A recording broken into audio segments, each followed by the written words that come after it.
Women reservation bill ये लेके आएंगे, लेकिन 9.5 साल बाद सितंबर 2023 में फाइनली स्पेशल सेशन ही बुला के ये बिल वो लेके आए। और वो बिल भी जब लेके आए उस टाइम भी मैं आपके द्वारा पूरे देश को बताना चाहूंगी कि ये 33% वुमेन रिजर्वेशन बिल यूनैनिमसली सितंबर 2023 में पास हो गया। जिस तरीके से ये बिल लेके आए थे कि वो सेंसस होगा, डिलिमिटेशन होगी और तब जाके 33% रिजर्वेशन मिलेगा, उस टाइम भी सारे विरोधियों ने कहा था कि आप ये 2024 से 6 महीने पहले आप लेके आ रहे हैं, आप जैसे हैं आप ऐसे पार्लियामेंट में ही भी आप 33% आप रिजर्वेशन आज ऐलान करिए और अगले जनरल इलेक्शन में करिए। लेकिन इस सरकार ने ही कहा कि सेंसस और डिलिमिटेशन के बिना नहीं हो सकता। ये 2023 के बाद आज 3 साल हो गए, ना तो इन्होंने सेंसस शुरू किया 21 में, ना शुरू किया 23 में, और अब 26 में आके अब ये ही नया बिल लेके अमेंडमेंट लेके आ रहे कि अब सेंसस की जरूरत नहीं है। जब 23 में बोलते थे, हम लोग बोलते थे कि जरूरत नहीं है, आप ऐसे लागू कर दे, इन्होंने कहा कि उसकी जरूरत है। आज यही बुलडोज करके कह रहे हैं कि अब नहीं जरूरत है। तो गोल पोस्ट कौन चेंज कर रहा है, नियत किसकी क्या है, ये देश देख रहा है। ये आज इस टाइम इस करके लाया गया है। अभी 2 महीने का बजट सेशन चला है, उस 2 महीने में कुछ नहीं लेके आए। बजट सेशन खत्म होने के बाद 10 दिन बाद एक 3 दिन का सेशन, क्यों?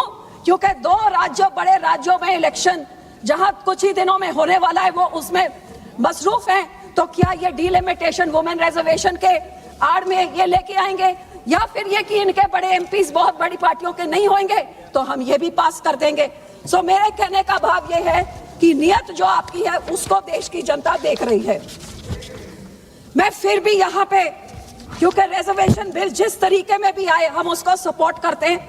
मैं इस चीज का शुक्राना करती हूँ कि कल गृह मंत्री जी ने जो सारे पार्टियों में था कि प्रपोर्शन वही रहना चाहिए, उन्होंने कहा कि प्रपोर्शन वही रहेगा। लेकिन वर्बल एश्योरेंस का क्या फायदा है, क्योंकि अदालत में no verbal assurance, that's only written assurance.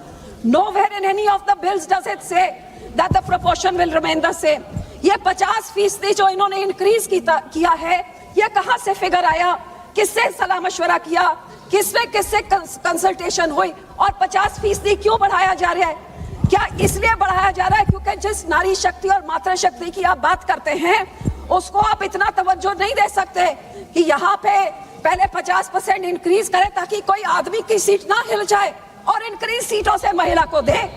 तो मैं तो यही कहती हूँ कि 180 देनी है 545 में से, तो हम ऑलरेडी 74 लेडीज तो है, 100 आदमियों की बात है, अब जैसे है वैसे करिए। 100 आदमी, हम 80 साल रुक सकते हैं रिजर्वेशन के लिए, तो या क्या चंद साल सेंसस के लिए और डिलिमिटेशन के लिए बंदे नहीं रुक सकते?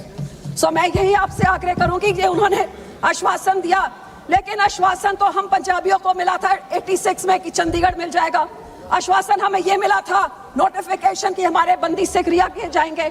आश्वासन हमें यह भी मिला था कि डीएम रंधावा का जो कत्ल किया है आम आदमी के मंत्री ने, वो सीबीआई को दिया जाएगा। सो वर्बल एश्योरेंस का तो कोई फायदा नहीं, उसको आपने जो लिखा है उसको आप कानूनी बिल में डालिए, क्योंकि बिल ये कहता है, कॉन्स्टिट्यूशन ये कहती है कि जब सेंसस होएगा उसके बाद ही डिलिमिटेशन होएगा।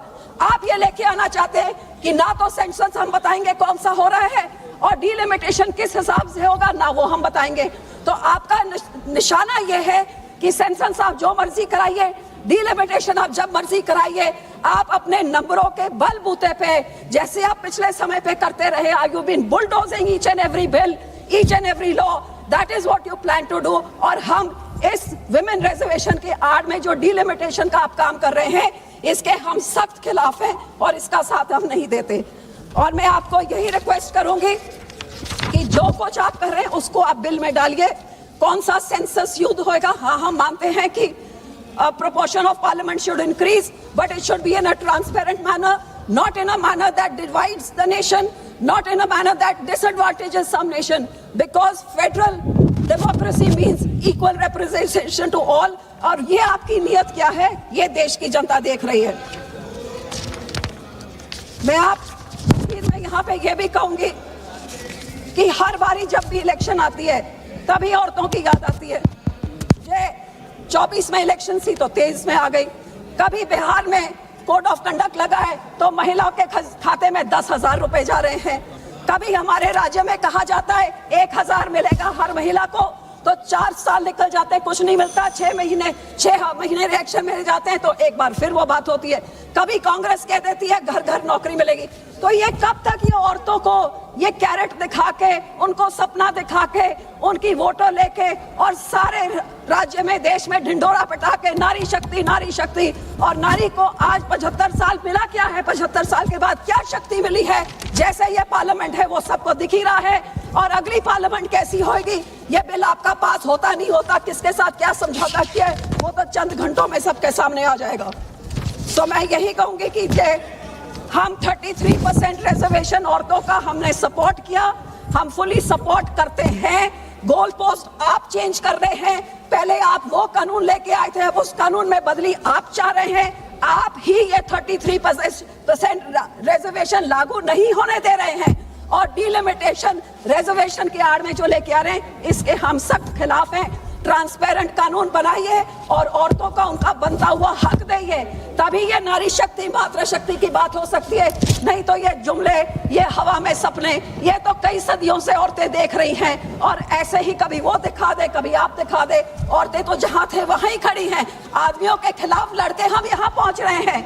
हमें शक्ति की जरूरत नहीं थी, रिजर्वेशन के बिना हम लोग यहाँ पहुंच गए, और जो हमें मौका दें तो आगे भी पहुंच जाएंगे। आपको बढ़ाने की जरूरत नहीं, आप 545 में ही हमको 33% रिजर्वेशन दे दीजिए, हम आपको यहाँ पे 33% हम आके आपको दिखाएंगे, जो आप हमको सीटें और टिकट आप हमको देंगे। बहुत बहुत धन्यवाद। माननीय सदस्य श्रीमती अनुप्रिया पटेल जी। धन्यवाद सभापति महोदय। आज इस ऐतिहासिक चर्चा का हिस्सा बनकर मुझे बहुत